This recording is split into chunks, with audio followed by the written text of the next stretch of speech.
খ্রিস্ট যিশুতে আমার প্রিয়জনেরা, প্রার্থনার সঙ্গে আপনাদের আশীর্বাদ করতে আমরা প্রভাতে এসেছি।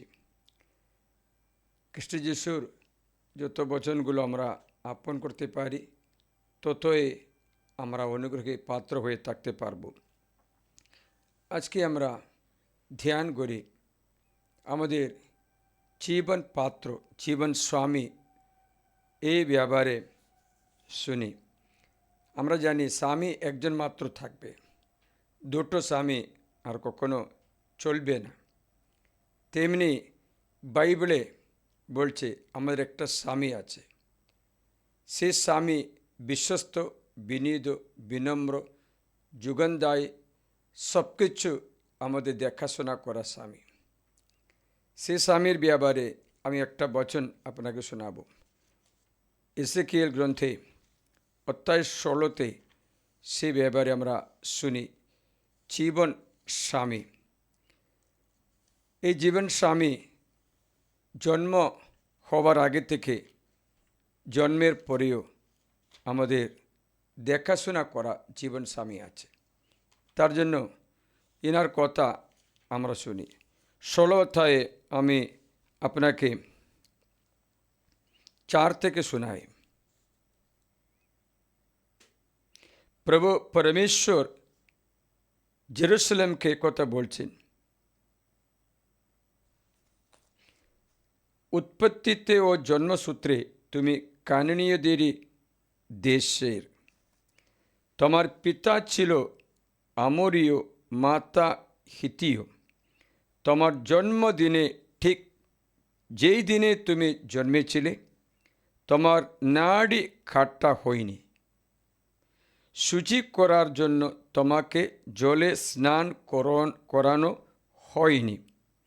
তোমাকে লবণ মাখানো হয়নি। কাতায়ও তোমাকে জড়ানো হয়নি। এর একটা মাত্র কাজও করার জন্য, তোমার প্রতি একটু মমতাও দেখাবার জন্য তোমার প্রতি কেউই দৃষ্টিপাত করেনি। না, তোমার সেই জন্মদিনেই তোমাকে ঘৃণার বস্তুর মতো খোলা মাঠে ফেলে দেওয়া হয়েছিল। আমি তোমার কাছে দিয়ে গেলাম, দেখলাম তুমি তোমার রক্তের মধ্যে চটফট করছিলে, আর তুমি তোমার রক্তে লিপ্তা থাকতে থাকতে আমি তোমাকে বললাম, বাঁচো। হ্যাঁ, তুমি তোমার রক্তে লিপ্ত থাকতে থাকতে আমি তোমাকে বললাম, বাঁচো।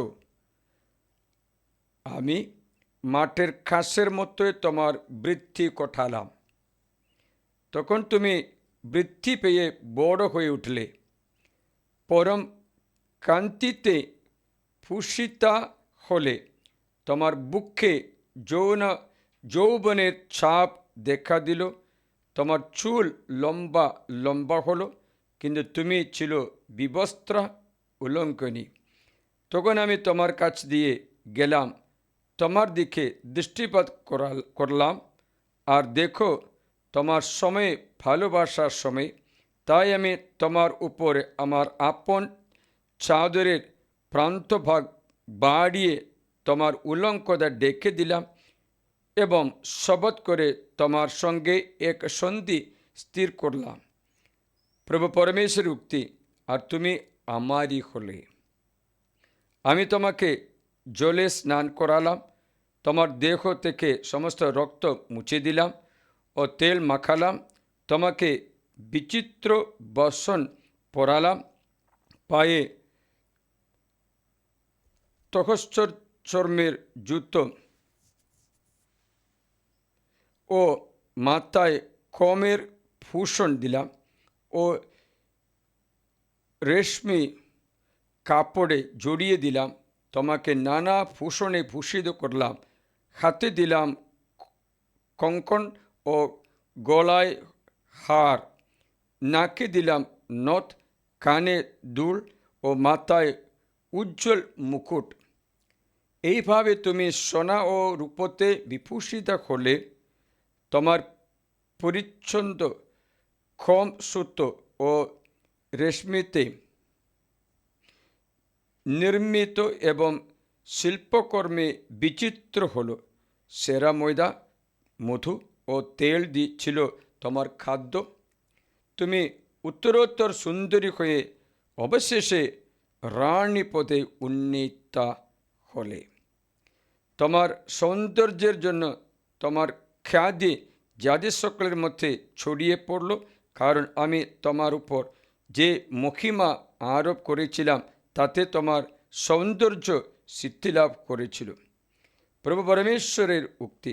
কিন্তু তুমি নিজের সৌন্দর্যে নিজেই আসক্ত হলে, বরং নিজের খ্যাতি হাতিয়ার করে বেশ্যা হলে।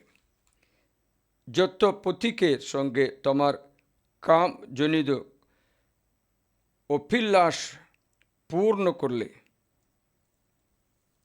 তুমি তোমার নানা পোশাক দিয়ে নিজের জন্য চিত্র বিচিত্র উচ্চ স্থানগুলি প্রস্তুত করে সেগুলির উপরে বেশ্যাগিরি করতে লাগলো। এখানে এই উপমা ঈশ্বর বলছে, জন্ম লগ্ন থেকে দেখাশোনা করে বড় করে আপন করে নেওয়া। ঈশ্বর উপমা বলছে বিবাহ করা। সব কিছু দান করে, কাপড় থেকে, সৌন্দর্য বস্তু থেকে, খাদ্যবস্ত্র থেকে সব কিছু দিয়ে মহারানী করে তুমি তো আমারই বলে ঈশ্বর গ্রহণ করে। তাই আজকে জীবন স্বামীর কথা শোনায়। জীবন স্বামী একটাই। ঈশ্বর বলে, আমি তোমার জীবন স্বামী, তুমি আমার বধূ। আমরা জানি স্বামী স্ত্রী যখন বিবাহিত হয়, স্ত্রী সব দেখাশোনা স্বামী করে, সব কিছুর যুগিয়ে দেয়। কিন্তু স্বামী একটা চাই, যে বিশ্বস্ততা চাই। বিশ্বস্ততা থাকলে সব কিছু ঈশ্বর জীবন স্বামী যুগিয়ে দেবে। তাই ঈশ্বরকে আমরা বলি জীবন স্বামী। ঈশ্বরের গ্রন্থে এই ব্যাপারে সমস্ত নবীরা ঈশ্বরের সম্পর্ক ব্যাপারে জীবন স্বামী এই উপমা বলে ডাকে। সব কিছু যুগিয়ে দেওয়া। ঈশ্বরের গ্রন্থে আমরা যদি পড়ি 54 অধ্যায় 5 পদে, কেন তোমার নির্মাতায় তোমার স্বামী, তার নাম সেনা বাহিনী প্রভু, ইসরায়েলের সেই পবিত্র জনে তোমার মুক্তির সাধক, তিনি সমস্ত পৃথিবীর পরমেশ্বর বলে অভিহিত। হ্যাঁ প্রভু, তোমাকে পরিত্যক্তা ও আত্মায় দুঃখিনী পত্নীর মতো, যৌবনকালে বিচ্ছুত্তা বধূর মতো ডেকে ফিরিয়েছে। একথা বলছে তোমার আপন পরমেশ্বর। জীবন স্বামী বাইবেলে এই কথা জানায়। কিন্তু আমি তোমাদের এই কথাটা বলার কারণ, আমরা এই জীবন স্বামীর আরাধনা করে আপন করে তার খুশি করে জীবন যাপন করা কতই না সুন্দর। কারণ সব কিছু, কানের দুল থেকে, সোনার হার থেকে, কাপড় থেকে, খাবার, গম, ময়দা, তেল, রুটি সব কিছু জুগিয়ে দিয়ে দেখাশোনা করে। এত দেখাশোনা করা কোনো জীবন স্বামী আর কেউ নেই। তাই ঈশ্বর, আমি তোমার জীবন স্বামী। হোসেয়া বলেন, সেই দিনে তুমি যখন আমাকে আমার স্বামী বলে ডাকবে। সব কিছু জুগিয়ে দেওয়া, তোমার পরমেশ্বর প্রভুই তোমার স্বামী। কিন্তু আজকে অনেক ব্যক্তিরা বিভিন্ন দরকার, বিভিন্ন পরীক্ষার সম্মুখীন হয়ে কষ্ট ছটফট করে বিলাপ করে। অনেক ব্যক্তিরা বিলাপ করে, কারণ তাদের জীবন স্বামী দেখাশোনা করছে না। তাদের জীবন স্বামী মানে ঈশ্বর তাদের কিছু জুগিয়ে দিচ্ছে না। ঈশ্বর তাদের রোগ ব্যাধি সুস্থ করছে না। ঈশ্বর তাদের অর্থের সমস্যা দূর করছে না। আমি বলছি, ঈশ্বর কেন এসব জুগিয়ে দেবে না? বাইবেল বলছেন সব কিছু জুগিয়ে দেয়। আমি তার জন্য শোনালাম এসেকেল গ্রন্থে 16 অধ্যায়ে যে সব কিছু জুগিয়ে দেয়। সব কিছু, খাবার, কাপড়, তেল, বস্ত্র, সোনা, রূপ, সব কিছু। মানে হচ্ছে তুমি জন্ম সময় থেকে পরিত্যক্ত অবস্থায় থাকা। সে বলছে জন্ম সময়ে শুচি করার জন্য তোমাকে জলে স্নান করানো হয়নি, তোমাকে লবণ মাখানো হয়নি, কাঁথাও তোমাকে জড়ানো হয়নি। এর একটা মাত্র কাজও করার জন্য তোমার প্রতি একটু মমতাও দেখাবার জন্য তোমার প্রতি কেউই দৃষ্টিপাত করেনি। এর মানে হচ্ছে সব কিছুর জন্ম থেকে, গর্ভপাত্রে জন্ম দেওয়ার সময় থেকে, ওর আগে ঈশ্বরের মনে জন্ম হওয়ার সময় থেকে তুমি স্বর্গে পৌঁছবার সময় পর্যন্ত সব কিছু যুগন্তা ঈশ্বর। এনার নাম হচ্ছে যুগন্তা ঈশ্বর, যুগিয়ে দেওয়া। তার জন্য দাউদ একটা গান রচনা করলো, ঈশ্বর আমার রাখাল, অভাব নেই কো আমায়। ঈশ্বর আমার রাখাল, অভাব নেই কো আমায়। তিনি শুয়ে রাখেন আমাকে চরণ মাঠে, সবুজ ঘাসের উপরে। আমি তোমাকে এই বচন শোনাই, তিনি সঞ্জীবিত করেন আমার প্রাণ, আমায় নিয়ে যান শান্ত জলের কূলে। তার নামের খাতিরে আমায় চালনা করেন ধর্মপথে। মৃত্যুর ছায়ার উপত্যকাও যদি পেরিয়ে যায়, আমি কোনো অনিষ্টের ভয় করি না। তুমি যে আমার সঙ্গে আছো, তোমার যষ্টি, তোমার পাচ্ছনি আমাকে সান্ত্বনা দেয়। আমার সম্মুখে তুমি সাজাও ভোজন পাঠ, আমার শত্রুদের সামনে আমার মাথা তুমি তৈলশুদ্ধ করো, আমার পান পাত্র উজ্জ্বলিত। মঙ্গল ও কৃপাই হবে আমার সহচর আমার জীবনের সমস্ত দিন ধরে। দেখো, জীবনের সমস্ত দিন ধরে জন্ম থেকে স্বর্গে পৌঁছবার পর্যন্ত আমি প্রভুরই গৃহে ফিরব। ওই সময় পর্যন্ত কৃপা ও মঙ্গল সহচর। কিন্তু অনেকবার কৃপা এবং মঙ্গল সহচরও হয় না। একদিন একটা স্ত্রী তার একটা বাচ্চাকে নিয়ে, 7 বছর হতে পারে, এসে বলেন, এই বাচ্চাকে নিয়ে আমি ক্লান্ত হয়েছি। এ পড়বে না, কথা শুনবে না, কোনো মতো বাধ্যতা নেই, একে স্কুলে পাঠালে পড়বে না, আমি একে নিয়ে ক্লান্ত হয়েছি। ফাদার, আপনি একটু আশীর্বাদ করুন। ঠিক, আশীর্বাদ করব। প্রিয়জনেরা, আশীর্বাদ করতে যখন উঠলাম, বাচ্চাকে আশীর্বাদ অল্প দিয়েছি। তারপরে আমার মনে হচ্ছে মাকেও আশীর্বাদ করতে হবে, তাই আমি তোমাকেই আশীর্বাদ করব। ঠিক আছে ফাদার, আমাকে আশীর্বাদ দিন। আশীর্বাদ দেওয়ার সময় এর মধ্যে আশীর্বাদ ঢুকছে না। আমি দেখতে পেলাম দু সাইডে দুটো মানুষ দাঁড়িয়ে আছে। সে তাকে দু সাইড থেকে ধরছে। সে মা বলল, ভালো নেই, শান্তি নেই, অসুস্থ। আমি জিজ্ঞাসা করলাম, নাকি তোমার দাম্পত্য অবিশ্বস্ত আছে কি না? সে বলতে রাজি হলো না, কারণ মেয়ের সঙ্গে আছে। মেয়েকে বাইরে পাঠালো। তারপরে বলল, হ্যাঁ, আমার দুটো স্বামী আছে। এখন 3টে স্বামী আছে বললাম, কারণ একটাকে আগে বিয়ে করলো, অরিজিনাল স্বামী, আর দুটোকে ডুপ্লিকেট স্বামী করে রাখছে। How many husbands do you have? এখন 3জন। এই অবিশ্বস্ততা স্ত্রী যখন তার মেয়েকে শাসন করে, ও শুনবে না। আমি বললাম, দেখো, মানুষের পক্ষে একা থাকা ভালো না, একটা বচন আছে বাইবেলের আদিবাস থেকে 2:18 পথে। আপনি আপনার মেয়েকে একা রেখেছে কেন? বয়সটা 9 বছর পর আপনি অপেক্ষা করছে কেন?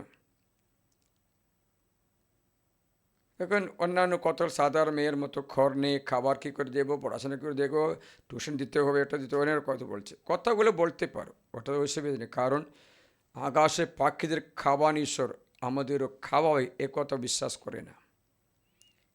যাই হোক, তোকে বললাম মানুষের পক্ষে একা থাকা ভালো না, তোমার জীবনীয় কিচ্ছুটা ভালো হচ্ছেও না।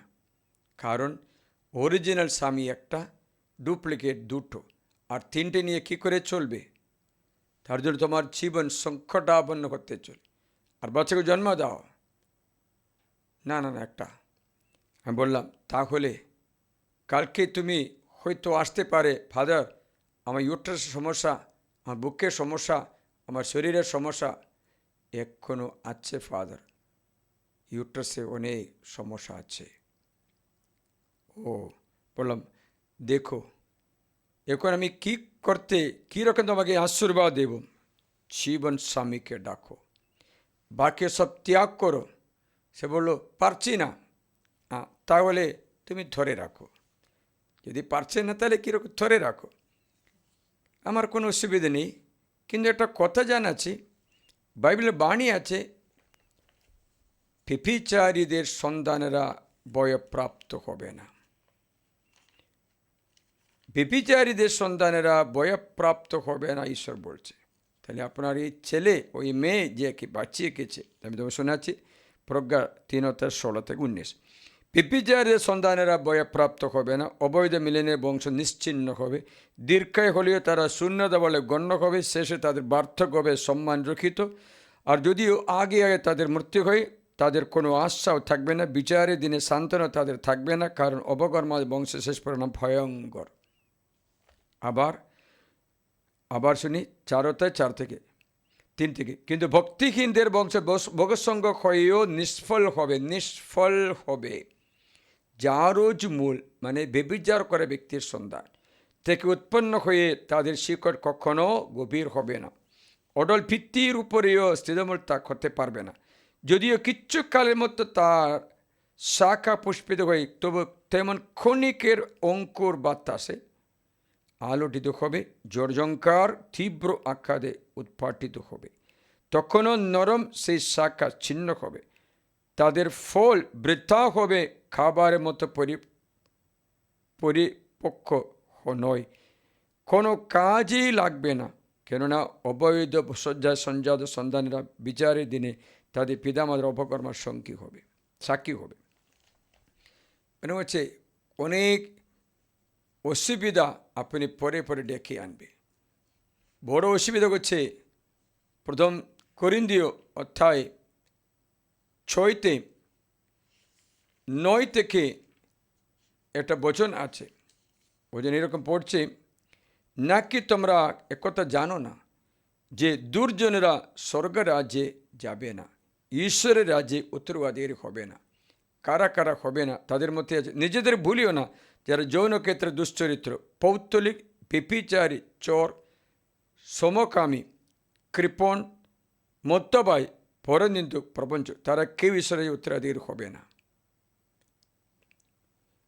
হতে পারে যদি সে ব্যক্তি সব কিছু ছেড়ে দিয়ে প্রভুর কাছে প্রার্থনা করলে হবে। তারা সাধু বলছে, আর তোমরা কেউ কি তেমন লোক ছিলে, কিন্তু প্রভু খ্রিস্ট যিশুতে নামে আমাদের ঈশ্বরের আত্মায় তোমরা ধৌত হয়েছ, অনুতাপের অস্ত্র জলে ধৌত হয়েছ, তা ছেড়ে দিয়েছ, পবিত্র হয়েছ, তোমাদের ধর্মময় বলে সাব্যস্ত করাও হয়েছ, এর জন্য যাবে, এটা না হলে যাবে না।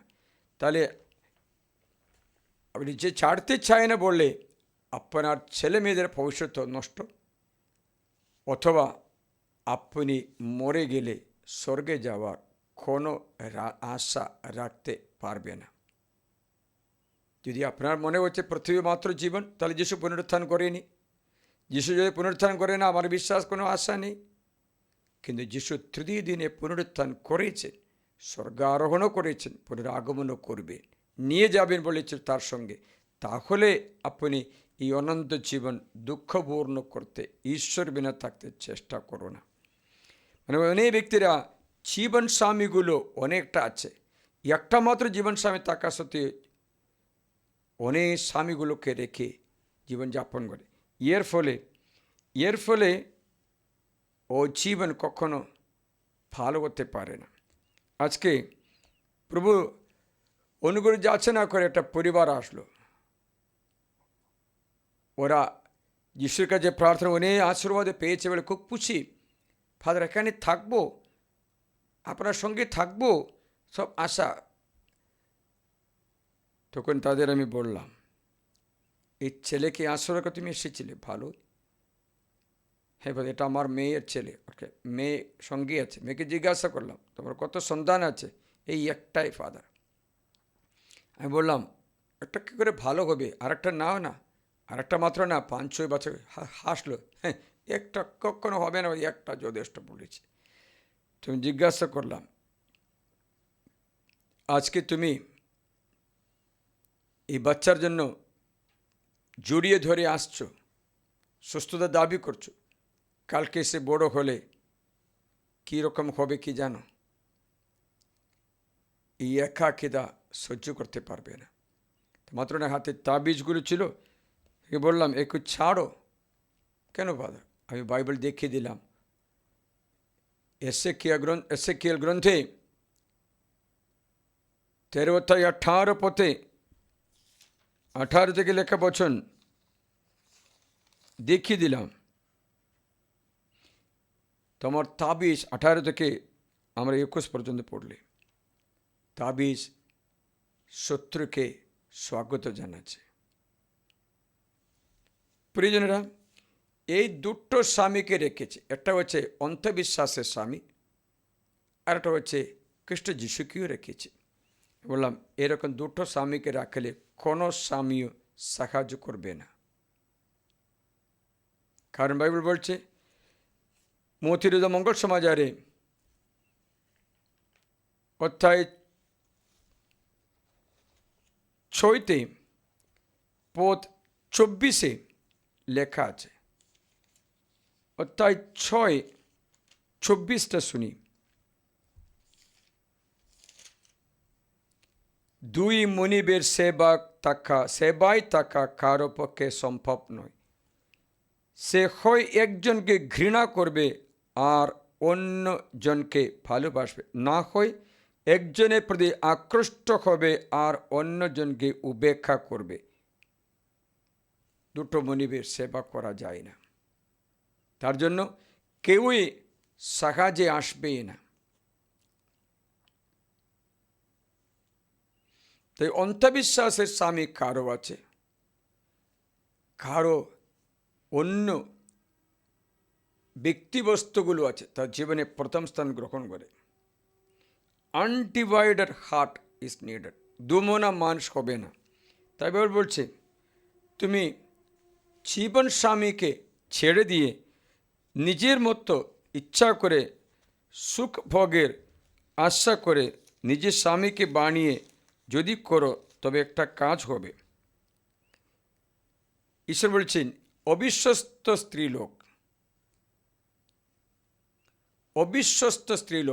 তোমরা কি জানো না জগতের সঙ্গে বন্ধুত্ব হলো ঈশ্বরের সঙ্গে শত্রুতা? মানে দুটো স্বামী কখনো হবে না। যাকোবের গ্রন্থ অধ্যায় 4:3 পথ শোনাই। 4 পথ আছে, যাকোব 4:4। হাই অবিশ্বস্ত স্ত্রীলোক সকলে, তোমরা কি জানো না যে জগতের সঙ্গে বন্ধুত্ব হলো ঈশ্বরের প্রতি শত্রুতা? তাই যে কেউ জগতের বন্ধু করতে চায়, সেই যে ঈশ্বরের শত্রু করে তোলে। একটা ছেলে একটা মেয়ে বাবা নিয়ে আসলো, ওরা ঝগড়া করে, প্রার্থনা করবে না, চার্চে যাবে না মনে হয়। বাবা বলে, ফাদার একটু আশীর্বাদ দিন না। দেব, কেন দেব না? আমি একটা প্রশ্ন করি, পিতা মাতারা এই ছেলে মেয়েকে ঈশ্বরের বাণী শিখিয়ে দিয়েছ? উত্তর নেই। আমি জিজ্ঞাসা করলাম, এই ছেলে মেয়েকে আপনি মোবাইল কিনে দিয়েছো? হ্যাঁ, উত্তর সঙ্গে সঙ্গে আসলো, বড় অ্যান্ড্রয়েড মোবাইলগুলো কিনে দিয়েছে। এরা এখন বেশি সময়ে মোবাইল দেখছে, পড়াশোনাতে শ্রদ্ধা করতে পারছে না। আমি ছেলে মেয়েদের জিজ্ঞাসা করলাম, বাবা মা আপনাকে একটা ব্যক্তিগত বাইবেল কিনে দিয়েছে, বাড়িতে একটা বাইবেল আছে ফাদার, বাড়িতে বাইবেল আছে, বাড়িতে তালা আছে, তোমার জন্য একটা তালা থাকবে তো? বাড়িতে তালাগুলো আছে, কিন্তু তোমার জন্য একটা তালা থাকবে তো? এটাতে তুমি খাবে, সবাই মিলে একটা তালাতে খাইনি তো। বাবা একটা খাত দেবে, মেয়ে একটা খাত দেবে, ছেলেটা খাত দেবে, স্ত্রী একটা খাত দেবে, একটা করে খাবে, হবে না তো? এক একটা তালা আলাদা আছে তো। তাহলে একটা বাইবেল আছে বলে খুশি করছো কেন? এক একজনকে ব্যক্তিগত বাইবেল। ছেলে মেয়েদের আমি জিজ্ঞাসা করলাম, দেখো কত সময় তুমি মোবাইল দেখছো, এর অর্ধেক সময়ে বাইবেল পড়তে ব্যবহার করছো কিনা? না। এরা ঠিক উত্তর দিল, না ফাদার। এরা বিশ্বস্তভাবে উত্তর দিল, ভেরি সিনসিয়ার আনসার। আমি বললাম, বাবা আমরা যার সঙ্গে জীবন কাটাই তার মতো আমাদের চরিত্র হবে। যদি একটা ভালো ছেলেকে খারাপ ছেলের সঙ্গে বন্ধুত্ব করতে দাও, তবে ও ভালো ছেলে খারাপ ছেলের মতো খারাপ হবে। কারণ বাইবেল বাণীগুলো সঠিক আছে। প্রথম করিন্থীয় 15:33 লেখা আছে, প্রথম করিন্থীয় 15:33, খারাপ বলে 34 থাকতেও পারে। আমি 33টা পড়ে শোনাই। নিজেদের ফলাতে দিও না, মানে হচ্ছে যদি বিশ্বাস না করলে ফলাবে কেন?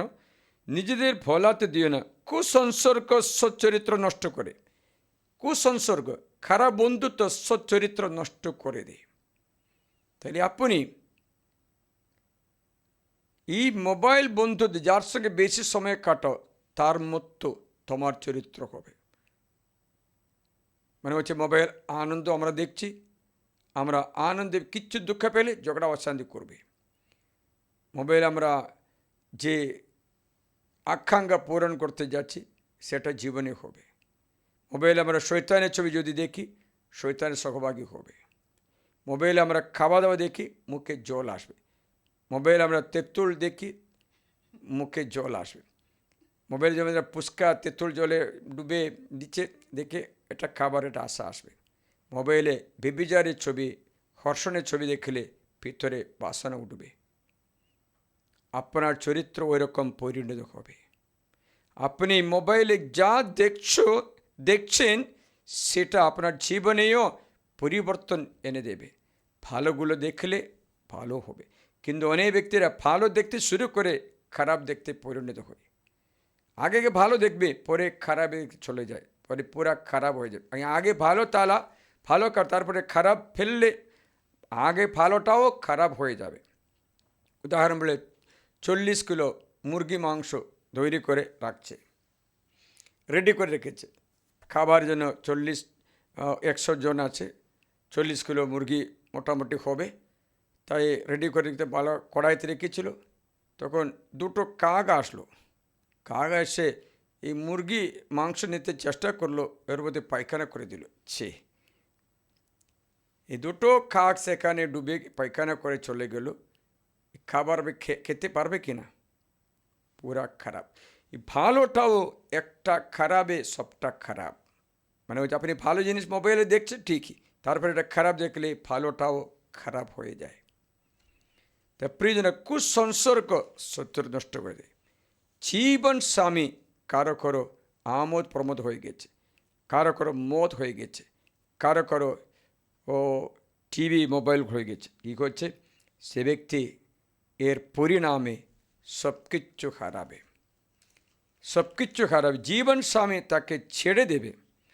জীবন স্বামী যদি ছেড়ে দেয়, মানে হচ্ছে বাইবেল, আমি বললাম জীবন স্বামী খ্রিস্ট যিশু। বাইবেলকে বলছে দেখবি, হে অবিশ্বস্ত বধূ, হোসিয়া 2 দেখো, অবিশ্বস্ত বধূ। ঈশ্বর বলছে আমাদের দেখে বলছেন আমরা তার বধূ, অবিশ্বস্ত বধূ। বিবাদ করো, তোমাদের মায়ের সঙ্গে বিবাদ করো, কারণ সে আমার স্ত্রী আর নয়। দেখেছিলে, অস্বীকার করে, I deny she is no more my wife. মানে হচ্ছে ঈশ্বর অস্বীকার করছে। কারণটা কি আপনারা পরে পরে বললে বুঝতে পারে। সে আমার আর আমিও তার স্বামীও নই, সে আমার স্ত্রীও নয়, আমি তোমার স্বামীও নই, তার স্বামী নেই। নিজের মুখ থেকে সে তার বেশ্যাচারের যত চিহ্ন মুছে দিক, নিজের বুক থেকে তার ও ব্যভিচার দূর করে দিক, নইলে আমি তাকে নিঃশেষে বিবস্ত্রা করব, খাবার কেটে দেব, কাপড় নিয়ে যাব। মানে এটা সব জুগিয়ে দেবে ঈশ্বর। খাবার, কাপড়, খড়, শান্তি এক একটা করে শেষ করে দিচ্ছে। নিঃশেষে বিবস্ত্রা করব। জন্মলগ্নে তার যেমন অবস্থা ছিল আমি তাকে ঠিক তেমনি করব। তাকে প্রান্তরে প্রান্তরে সমান মরুভূমির মতো করব। মরুভূমিতে জল নেই, গাছপালা নেই, ছায়া নেই, শান্তি নেই, বালু মাত্র আছে। মানে হচ্ছে তোমার জীবনে আশা নেই, ভরসা নেই, সান্ত্বনা নেই, কিছু নেই, মরুভূমি, জীবন মানে বাচ্চা নেই, সন্তান নেই, জীবন পাত্র নেই, পাত্রী নেই, কিচ্ছু নেই, মরুভূমি মতো। তাকে প্রান্তরের সমান ও মরুভূমির মতো করব। পিপাসায় তার মৃত্যু ঘটাবে। পিপাসা, জলের অভাব, খাবার অভাব, এখন জলের অভাব। এই জল মানে হচ্ছে ঈশ্বরের অনুগ্রহ, পবিত্র আত্মার অভিষেক, এটা আর পাবে না। তার সন্তানদের আমি স্নেহ করব না। দেখো, বাচ্চাদের বিনাশ হয়েছে।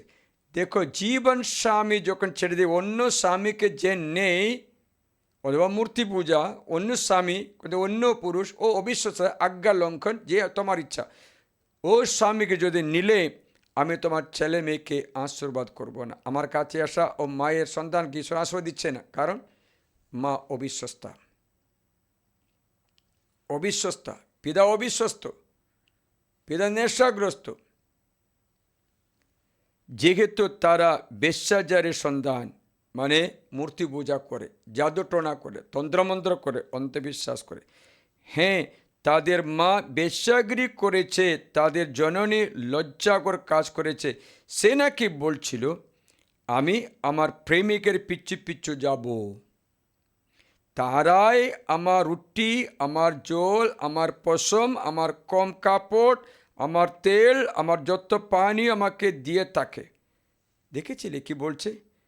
আমি আগে জানালাম আমি তোমাকে তেল, জল, খাবার, গম, বস্ত্র, সব সোনার সব আমি দিয়েছি। এ কি বলছে যেন? আমার আমার প্রেমিকেরা আমাকে দিয়েছে বলেছে। আমার প্রেমিকেরা, আমার প্রেমিকদের পিছু পিছু যাব, তারাই আমার রুটি, আমার জল, আমার পশম, আমার কম কাপড়, আমার তেল, আমার যত পানি আমাকে দিয়ে দিয়ে থাকে। এই জন্য দেখো, তাহলে ঈশ্বর এই জন্য দেখো, আমি কাঁটা দিয়ে, কাঁটা দিয়ে মানে জীবনে দুঃখ বেদনা দিয়ে, অভাব দিয়ে, রোগ ব্যাধি দিয়ে, ভয়ঙ্কর পীড়াপিড়ি দিয়ে তোমার পথ রোধ করব।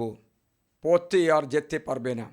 মানে হচ্ছে তুমি চাকরি করতে গেলে চাকরি নেই, দরখাস্ত দিলে দরখাস্ত উত্তর পাচ্ছে না, পড়াশোনা করতে গেলে স্কুলে পড়তে দেবে না, ছেলে চলে যাবে, প্রথমে মেয়ে থেকে পালাবে। মানে ওই তোমার রাস্তা অবরোধ করা, কাটটা দিয়ে ব্যথা বেদনাদায়ক জীবন শুরু করে দিই।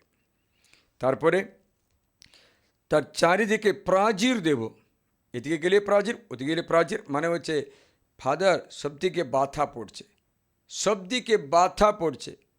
বাচ্চাকে বিয়ে করে দিতে, ছেলেকে বিয়ে করে দিতে পারছে না, মেয়ের জন্য বর পাচ্ছে না, বাধা। স্বামী চাকরিতে চাকরি পাচ্ছে না, বাধা। যে অফিসে কাজ করলো সেখানে সহকর্মীরা তাকে বাধা দেয়, হিংসা করে, কিছু করে, বাধা। তার চারিদিকে প্রাচীর দেব, যেন সে নিজের কোনো পথে সন্ধান না পেতে পারে। সে তার প্রেমিকের পিছু পিছু দৌড়বে, কিন্তু তাদের নাগাল পাবে না। সে তাদের খোঁজ করে বেড়াবে, কিন্তু তাদের খোঁজ পাবে না। সে তখন বলবে আমি আমার প্রথম স্বামীর কাছে ফিরব। এখন ক্লান্ত হয়ে আসে যতজন আমার কাছে, তার আমি জিজ্ঞাসা করি, আগে ওরা গুণিকের কাছে, ওঝার কাছে, দান্তনের কাছে গিয়েছে, তারপরে ক্লান্ত হয়ে আসছে, সবটা করে আসে, আমার কাছে ফিরব। কারণ এখনকার চেয়ে তখনই আমার মঙ্গল বেশি ছিল। সে তো বুঝতে পারেনি যে আমি সেই গম, আমি সেই নতুন আঙ্গুরস, আমি সেই তেল তাকে দিয়েছিলাম, আমি তার জন্য জুগিয়ে দিয়েছিলাম সেই রূপ আর সোনা যা তারা বায়াল দেবের উদ্দেশ্যে ব্যবহার করলো। এজন্য আমিও গমের সময় আমার গম ডেকে নেব, আঙ্গুর ফলের ঋতুতে আমার আঙ্গুর রস ফিরিয়ে নেব, সে পশম ও কম কাপড়ও নেব যা তার উলঙ্কতা আচ্ছাদিত করার জন্যই ছিল। তখন তার প্রেমিকদের চোখের সামনে আমি তার লজ্জা অনাবৃত করব, কেউ তাকে আমার কাছ থেকে উদ্ধার করবে না। আমি তার সমস্ত আমোদ প্রমোদ, তার পর্বসব, অমাবাস্যা, সাব্বাত ও যত মহাপর্ব বাতিল করে দেব। দেখেছিলে? তারা আঙ্কুরলতা, ডুমুর গাছ সবই বিনষ্ট করব, যা সম্বন্ধে সে বলছিল এ তো আমার প্রেমিকদের দেওয়া উপহার। আমি সেই সব কিন্তু জঙ্গল করব, কারণ বন্য জন্তুদের চরণ মাঠ করব। তাকে আমি বায়াল দেবের সেই দিনগুলির প্রতিফল ভোগ করাবো, যখন তাদের উদ্দেশ্যে সে ধূপ জ্বালাতো, যত আংটি ও অলঙ্কারে নিজেকে অলঙ্কৃত করত, তা প্রেমিকদের পিছু পিছু যেত, কিন্তু সে আমাকে ভুলে থাকত। প্রভুর উক্তি দেখেছিলে? মানে হচ্ছে সব কিছু কেড়ে নেওয়া অবস্থা, মানে হচ্ছে জীবন স্বামী ছেড়ে দিয়েছে। জীবন স্বামী ছেড়ে দিলে বাকি সমস্ত স্বামীগুলো তোমাদের কাছে আর থাকবে না, উপকারে আসবে না। তার এসে বলছেন জীবন স্বামীকে ত্যাগ করতে নেই। জীবন স্বামী একটাই মাত্র, দুটো স্বামী নেই, দুটো স্ত্রী নেই, দুটো স্বামী আর রাখতে পারবে না। মানে হচ্ছে তোমার জীবনে প্রথম স্থান পাওয়া ব্যক্তি প্রভু পরমেশ্বর মত, তারই আরাধনা করবে। আপনার কুটুম্বে, বাড়িতে প্রতিদিন সকালবেলায় এবং সন্ধ্যায়, অন্তত সন্ধ্যাবেলায় সবাই মিলে প্রার্থনা করে ও দিনের অনুগ্রহে ধন্যবাদ জানিয়ে ও দিনে পাপের জন্য ক্ষমা চেয়ে আপনি ধার্মিকভাবে চলতে চেষ্টা করে আপনার ঘরে আশীর্বাদ থাকবে, অথবা আপনার সব কিছুতে ফু দেবে। কারণ আপনি ভাবছিলেন আমার প্রেমিকেরা দিয়েছিল, তাহলে প্রেমিকদের পিছু যাও, আমারটা আমি নিয়ে নেব। অনেকবার ঈশ্বর নিয়ে নেই না, কারণ অত ভালোবাসা। কিন্তু কখনো কখনো কারো জীবনে এই অনুভব আসছে, সব নিয়ে যাচ্ছে। কেউ কতজন আমার কাছে বলেছে আমার ছেলের জন্য প্রার্থনা করো ফাদার, একটা ছেলে আর একটা ছেলেকে বিয়ে করতে যাচ্ছে বলেছে, ও নেশা করে বাড়িতেই আসছে না বলে, মাকে আমার মা বলে ডাকে না বলে। মানে হচ্ছে ছেলে মেয়েদের মনে বাবা মা মারা গেছে, উল্টি করে দিল। প্রিয়জনেরা, এই বাইবেলে ঈশ্বর আমাদের বলছে কত স্বামী তোমার আছে। তার জন্য আপনারা জানে, যদি মূর্তি পূজা করলে সেকে বলে ব্যভিচার করা, যদি তন্ত্রমন্ত্র করলে তাকে বলা ব্যভিচার করা। জীবন স্বামী লেবী গ্রন্থে 20 কি লেখা যেন, যদি কোনো গুণিকের কাছে যাওয়া তাকে বাইবেল পড়ছে, বাইবেল ভাষায় বলছে ব্যভিচার করা। বাইবেল ভাষায় বলে ব্যভিচার করা। শুনি, দেখো, যে কে ভূতের ওঝা বা গণকের পিছু পিছু গিয়ে ব্যভিচার করার জন্য তাদের উপর নির্ভর করে। দেখেছিলে? ব্যভিচার মানে যে অন্য স্বামী ব্যভিচার করার জন্য তাদের নির্ভর করে, আমি সেই লোকের প্রতি বিমুখ হয়ে তার জনগণের মধ্য থেকে তাকে উচ্ছেদ করব, আমি কেটেই ফেলবো, জনগণের মধ্য থেকে আলাদা করা হবে। তাই তোমরা নিজেদের পবিত্রিত করো, নিজেরাই পবিত্র হও, কেননা আমি তোমার প্রভু পরমেশ্বর। বুঝতে পারছিলে? আজকে সে খ্রিস্টান পরিবার আসলো, তার মধ্যে একটা দাদা ছিল, দাদার অনেকটা তন্ত্রমন্ত্রের একটা আন্টি আছে। আমি বললাম, এটা ছাড়ো বাবা, এটা মাথা ঠান্ডা করে দেয় ফাদার, এটা ভালো, লোকেরা বলছে এটা ভালো। আমি বললাম, লোকেরা ভালো বললেও বাইবেল ভালো বলে না। লোকেরা অনেক কথা বলে, ওরা আপনাদের কিছু যুগিয়ে দেওয়া নেই, ঈশ্বর তো যুগান্তর ঈশ্বর, সেই বলে, এটাতে বিশ্বাস করতে নেই। জেরেমিয়া 17:5 বলে শোনালাম, মানুষের উপরে ভরসা দাও, কি অভিশাপ তো, আপনি কেন অভিশাপ নেবে, ছেড়ে দাও। অনেক ব্যক্তিরা জীবন স্বামীকে তুচ্ছ করে, ওরা কি বলে জানো, ফাদার এই এলাকায় থাকতে হলে আমরা এই পুজো জানতে দিই, নাহলে আমাদের মারপিট করবে, প্রভুকে ছেড়ে দেব, ও প্রভু ওই স্বামীকে নেব, নাহলে আমরা এখানে থাকতে পারবো না বলে। এটা ভালো কথা নাকি? তোমার জীবন স্বামী কষ্টের দিনেও তোমাকে সাহায্য করবে, তোর ছেলে মেয়েকে মঙ্গল করবে, কারণ সে বিশ্বস্ত, যুগান্তায় সবকে যুগিয়ে দেয়। তার জন্য আমি প্রথমে শুরু করলাম এসেকেল 16 পড়ে, জন্ম লগ্ন থেকে মরণ পর্যন্ত স্বর্গে পৌঁছবা পর্যন্ত সব কিছু ও দেবে। কিন্তু দেখবে মাঝখানে যদি খাবার মাপা হয়, মেপে খাওয়ানো হয়, জল মেপে খাওয়ানো হয়, তবে চিন্তা করো জীবন স্বামী কতটা হয়েছে কিনা। তোমার বাড়িতে প্রথম স্থান, তোমার জীবনে প্রথম স্থান, প্রথম সময়ে প্রভুকে দিচ্ছ কিনা? তখন জানা যাবে জীবন স্বামীগুলো একটা মাত্র না, আর কয়েকটা স্বামীগুলো এসে গেছে। তার জন্য বলছে, আমাকে ত্যাগ করে আমার পিছনে আসে, তাহলে তুমি বিলাপের দিন শুরু করে দিই। বিলাপের দিন কথা 1-2 লেখা আছে, তুমি কান্নাকাটি করবে। জেরেমিয়া বলেছিল, দেখো প্রভুকে ছাড়ো না, ছাড়লো, তারা কান্নাকাটি করে জীবনযাপন করলো।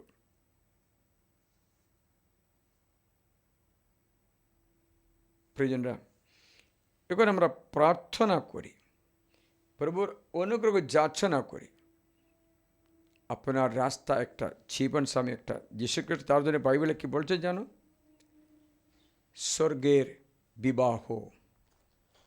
স্বর্গের বিবাহ মানে যিশু বর, আমরা বধূ। মানে হচ্ছে এই প্রভুর সঙ্গে মিলিত হলে এক আত্মা হবে বলেছে, এক দেহ না, এক আত্মা। প্রভুকে বিবাহ করা মানে এক আত্মা, প্রভুরই আত্মা তোমারই আত্মা এক হয়ে থাকা। কারণ প্রভুর কোনো শরীর নেই, তার তো শরীর একা হবে না। তোমার পার্থিব শরীর আলাদা হবে, আধ্যাত্মিক শরীর হবে। তাই এই শরীর প্রভুর সঙ্গে মিলিত হলে এক আত্মা হবে। প্রথম করিন্থীয় 6 মনে হচ্ছে 70 পথে দেখি,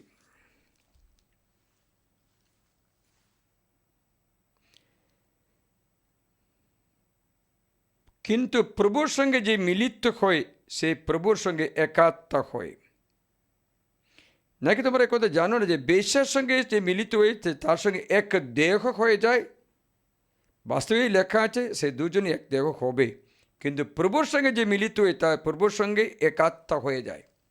তাই ঈশ্বর তার জন্য এই উপমা বলছে, স্বর্গরাজ্য এমন একটা বিবাহ উৎসবের সঙ্গে তুলনা করা যায়।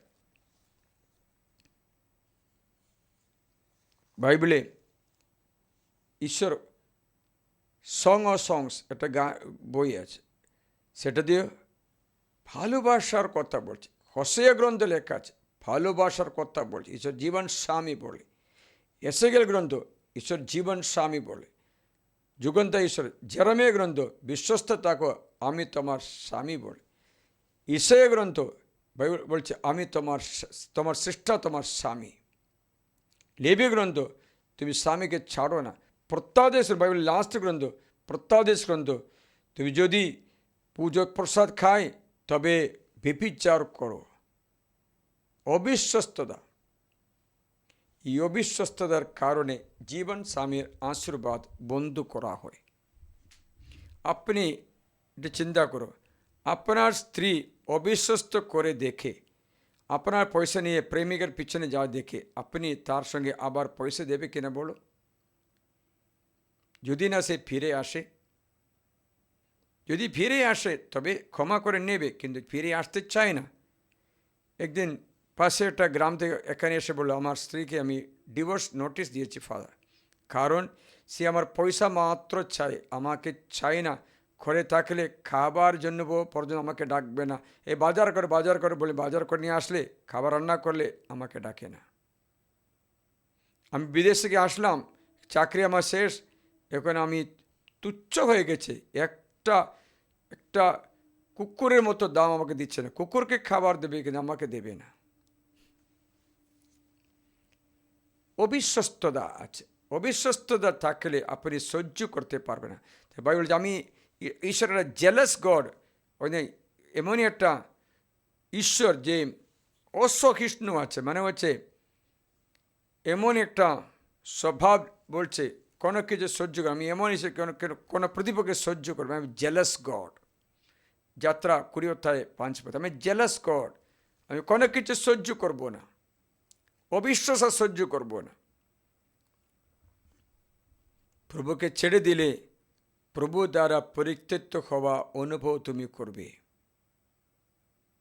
তারপরে ডাকলে শোনা যায় না, শোনা যাবে শুধু যখন সব কিছু ছেড়ে দিক, তারপরে পূর্ণ মন দিয়ে চলে আসো। অনেক ব্যক্তিরা কোনো উপকারের জন্য অল্প সময়ের জন্য চলে আসতে পারে, তারা অনেক ব্যক্তি ওরকমই আছে, তারপরে আবার ফিরে যাবে। এরা বিশ্বস্ত নয়। পরিজনরা, আজকে ঈশ্বর আমাদের ডাকছে বিশ্বস্ততা। জীবন স্বামী একটাই, আর তোমার কত স্বামী আছে। কারো ঘরে স্বামী হবে মোবাইল, কারো ঘরে স্বামী হবে আমোদ প্রমোদ মদ্যপান, কারো ঘরে স্বামী হবে অন্য স্ত্রী, কোনো এইগুলো শরীর, মানে হচ্ছে এই ব্যক্তির কোনো শান্তি আর মানছে না, শান্তি আর হবে না। বাইবেল বলছে দুর্জনদের কোনো শান্তি নেই। অনেক ব্যক্তি ডিপ্রেশনে চলে যায়। আপনি বলুন, আজকে যারা ডিপ্রেশন, বিষণ্ণ মুখে থাকা ব্যক্তির সংখ্যা কমে নাকি বাড়ে? বেড়ে যায়। আজকে সন্তান সন্ততির মধ্যে অবাধ্যতা অথবা অবাধ্য সন্তান অথবা মানসিক রোগী সন্তানদের সংখ্যা বাড়ছে নাকি কমছে? বেড়ে যায়। দেখবে প্রিয়জনেরা, সেই সমস্ত কিছুই বাইবেল বলছে দাম্পত্য অবিশ্বস্ততা থেকে আসছে। দাম্পত্য অবিশ্বস্ত যখন আমি বলি, স্বামী স্ত্রী সম্পর্ক না, ঈশ্বর মানুষ সম্পর্ক। ঈশ্বর মানুষ সম্পর্ক কেটে গেলে, মানে ঈশ্বরকে প্রথম স্থান না দিয়ে সম্পর্ক কেটে দিলে, আপনি দেখবেন এগুলি কী হবে কেন। দেখো, আমি আমার শোনা আছে, আপনি ঠিকই শুনে আমাকে বলবেন। শিশুঘাতকময় দীক্ষা জীবনকে শুদ্ধ রাখে না, বিবাহকে শুদ্ধ রাখে না, হইচই বনে ভোজসভা, একে অপরকে বিশ্বাসঘাতকতা হত্যা করে, অপরকে বেবিচারে ক্লিষ্ট করে, সর্বসাধারণ মাখা গোলমাল, রক্তপাত, নরহত্যা, চুরি, প্রবঞ্চনা, উৎকোচ, বিশ্বাসঘাতকতা, কলহ, শপথ ভঙ্গন, সদ লোকদের উপরে গোলমাল, উপকারের প্রতি কৃতজ্ঞতা, প্রাণের কুল, প্রকৃতি বিরুদ্ধ পাপ, বিবাহ বন্ধনে বিশৃঙ্খলতা, বিপিচার, উচ্ছৃঙ্খলতা। দেখো, তৃতীয় স্বামী আসার সময় পাওয়া ফলগুলো এটা। প্রজ্ঞা 14:23 থেকে 28 পর্যন্ত। অনামা দেবদেবীর মূর্তি পূজা, মানে অন্য স্বামীকে খুঁজবা, এই সমস্ত অমঙ্গলের সূচনা, কারণ ও পরিণাম। সমস্ত অমঙ্গলের সূচনা, কারণ পরিণাম। আমাদের একটা মাত্র ঈশ্বর আছে, আমাদের প্রভু যীশু খ্রিস্ট মাত্র আছে, সেই ঈশ্বর, আর কেউ নেই। সে এখানে এসে আমাদের পাপ প্রায়শ্চিত্তের জন্য সে শাস্তি না দিতে, শাস্তি নিজে গিয়ে পাপ মুক্ত করতে আসা একমাত্র ব্যক্তি। সে বলা মাত্র না, যা বলেছে প্রমাণ করে বলে। বাকি সকলে ভালো কথা বলতে পারে, কিন্তু জীবন দিয়ে প্রমাণ করতে পারবে না।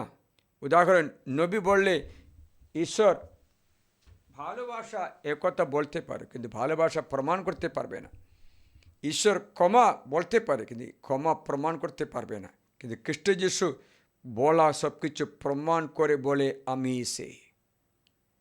জীবন আমি লাজারকে জীবন দিয়ে পুনরুত্থান করে, নিজে তৃতীয় দিনে পুনরুত্থান করে বলছে জীবন আমি সত্য ও প্রমাণিত করে বলছে।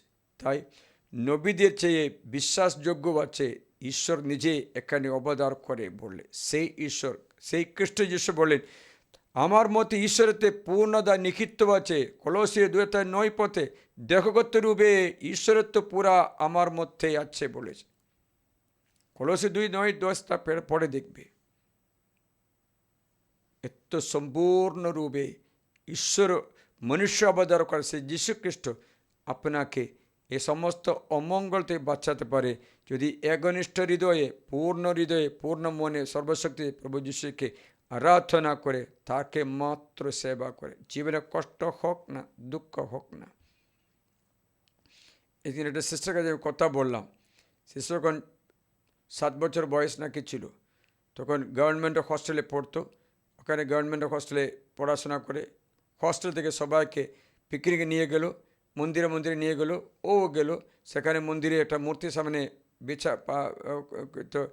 কোনো বিছানা কিছু মিলে ওর উপরে প্রণিপাত করতে বললো। তখন সেই মেয়ে বলল আমি প্রণিপাত করব না, কারণ আমি একটা ঈশ্বরকে মানে, আর আমার ঈশ্বর খ্রিস্ট যিশু আছে, আপনারা করবেন, অসুবিধা নেই, আমি করব না।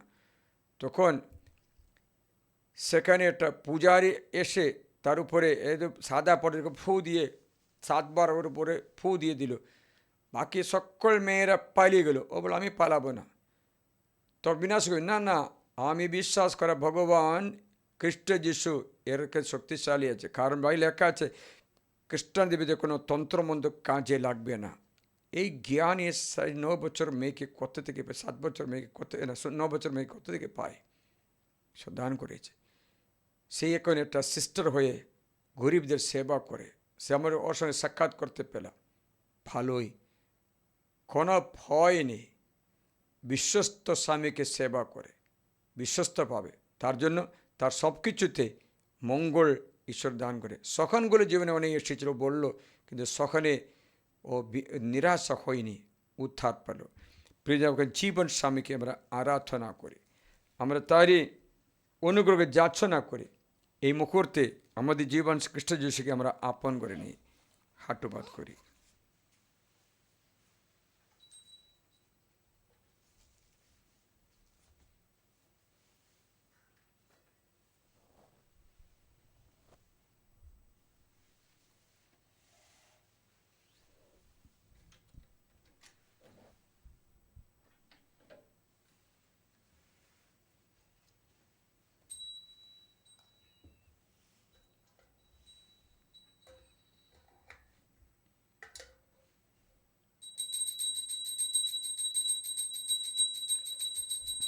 হে পরম পবিত্র ঐশ্বরিক সংস্কার, প্রতি মুহূর্তে প্রশংসা ধন্যবাদ তোমারই হোক। পিতা পুত্র পবিত্র আত্মার জয় হোক। যেমন আদিতে হইতে এখনো তেমনি হয় এবং যুগে যুগে চিরকাল হবে, আমেন। হে পরম পবিত্র ঐশ্বরিক সংস্কার, প্রতি মুহূর্তে প্রশংসা ধন্যবাদ তোমারই হোক। পিতা পুত্র পবিত্র আত্মার জয় হোক।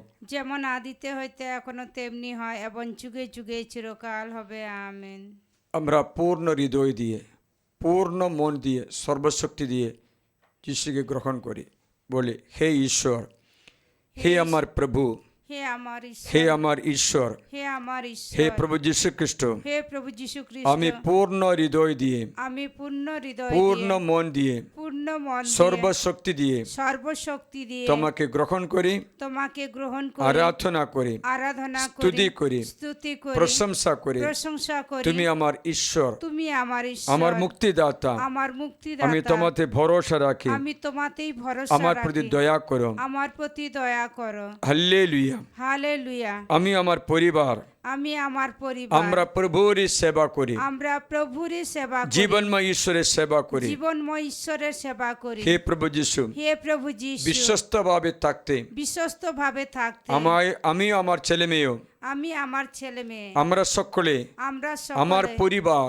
আমার পরিবার তোমার সঙ্গে বিশ্বস্ত থাকতে তোমার সঙ্গে বিশ্বস্ত আশীর্বাদ থাকতে দান করো। আশীর্বাদ দান করো। প্রতিদিন প্রতিদিন আমার জীবন স্বামী, আমার জীবন হে স্বামী, প্রভু যীশু, হে প্রভু যীশু, তোমাকে তোমাকে আরাধনা করে তোমাকে আরাধনা তোমার সঙ্গে করি। বিশ্বস্ত থাকতে তোমার সঙ্গে বিশ্বস্ত আমাকে থাকতে অনুগ্রহ দান করো। আমাকে অনুগ্রহ আমি দান তোমার করো। আরাধনা করি। আমি তোমার আরাধনা হে করি। প্রভু যিশু, হে প্রভু হে যিশু, প্রভু যিশু, হে প্রভু আমার যিশু, জীবনের সমস্ত সমস্যাগুলো আমার জীবনের সমস্ত তোমার সমস্যাগুলো চরণে সমর্পণ করি। তোমার চরণে তার সমর্পণ জন্য করি। তোমায় ধন্যবাদ জানাই, তার জন্য তোমায় তোমার ধন্যবাদ স্তুতি জানাই। করি, তোমার স্তুতি আরাধনা করি, আরাধনা করি, ধন্যবাদ জানাই। ধন্যবাদ আমার জানাই। জন্য আমার জন্য সবকিছু মঙ্গলে সবকিছু পরিণত হবে, মঙ্গলে পরিণত হবে। কারণ কারণ আমি যিশুতে বিশ্বাস করি। আমি যিশুকে হালেলুয়া। বিশ্বাস করি। হালেলুয়া। আমার এখনকার কষ্ট আমার এখনকার কষ্ট দূর হবে, দূর হবে। আমার দুঃখ বেদনা আমার দুঃখ বেদনা দূর হবে। দূর হবে। আমি যিশুকে গ্রহণ করি, আমি যিশুকে গ্রহণ আমি করি। যিশুর আরাধনা করি, আমি যিশুরই আরাধনা পূর্ণ করি। হৃদয় দিয়ে, পূর্ণ হৃদয় পূর্ণ দিয়ে, মন দিয়ে, পূর্ণ মন দিয়ে, পূর্ণ শক্তি দিয়ে পূর্ণ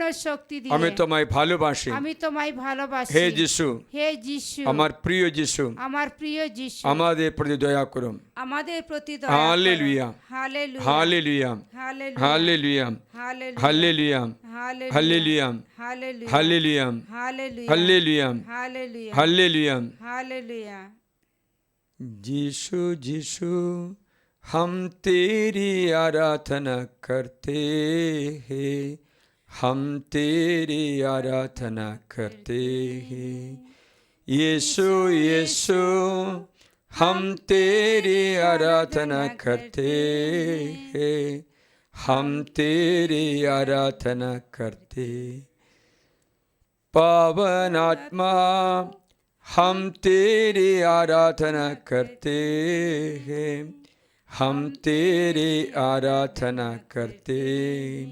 अब्बा पिता हम तेरी आराधना करते हैं, हम तेरी आराधना करते। सारे तन मन से, सारी शक्ति से, सारे आत्मा से, सारे तन मन से, सारी शक्ति से, सारे आत्मा से। यीशु यीशु हम तेरी आराधना करते हैं, हम तेरी आराधना करते। पावन आत्मा हम तेरी आराधना करते हैं, हम तेरी आराधना करते। सारे तन मन से, सारी शक्ति से, सारे आत्मा से, सारे तन मन से, सारी शक्ति से, सारे आत्मा से। अब्बा पिता हम तेरी आराधना करते हैं, हम तेरी आराधना करते। सबकिছু সমর্পণ করি প্রভু যিশুর কাছে আরাধনা করার সৌভাগ্য আমরা লাভ করি। আর কিছু চাই না প্রভু, এই জীবনের শেষে স্বর্গে তোমার সঙ্গে একত্র থাকতে, অনন্ত জীবন লাভ করতে কৃপা দান করো। আজ আমাদের জন্য প্রার্থনা করি, সর্বশক্তিমান ঈশ্বর আমাদের সকলকে আশীর্বাদ করুন, আমাদের সকলকে মুক্ত করুন সমস্ত বন্ধন দেখে। প্রভু যিশুর বিশ্বস্ত থাকতে কৃপা দান করো। আজকে রোগ ব্যাধি যিশুর নামে দূর হয়ে যায়, সমস্ত বন্ধন দূর। জীবনস্বামী একটা মাত্র, আমরা আমার জীবনস্বামী দেখতে যাব, প্রভুকে দেখব, প্রভুকে দেখতে কৃপা যাচনা করে আশীর্বাদ করে প্রভু আমাদেরকে সকলকে একটা মাত্র জীবনস্বামী পূর্ণ হৃদয় দিয়ে তারই মাত্র সেবা করতে, আমাদের গম তেল আমাদের রুটি সব আমাদের দান করতে, এবং আমাদের কাপড় খড় খাবার সব জুগিয়ে দিতে, জল জুগিয়ে দিতে কৃপা দান করো। আশীর্বাদ করে যিশু খ্রিস্টের আরাধ্য নামে মাথা নত করে পবিত্র সাক্রামেন্ট গ্রহণ করি। সর্বশক্তিমান ঈশ্বর তোমাদের সকলকে আশীর্বাদ করুন, পিতা ও পুত্র ও পবিত্র আত্মার নামে আমি। হে পরম পবিত্র ঐশ্বরিক সংস্কার প্রতি মুহূর্তে প্রশংসা ধন্যবাদ তোমারই পিতা হোক। পুত্র পবিত্র আত্মার জয় হোক, যেমন আদিতে হইতে এখনো তেমনি হয় এবং যুগে যুগে চিরকাল হবে। আমেন। হে পরম পবিত্র ঈশ্বরের সংস্কার প্রতি মুহূর্তে প্রশংসা ধন্যবাদ তোমারই হোক। পিতা পুত্র পবিত্র আত্মার জয় হোক, যেমন আদিতে হইতে এখনো তেমনি হয় এবং যুগে যুগে চিরকাল হবে। আমেন।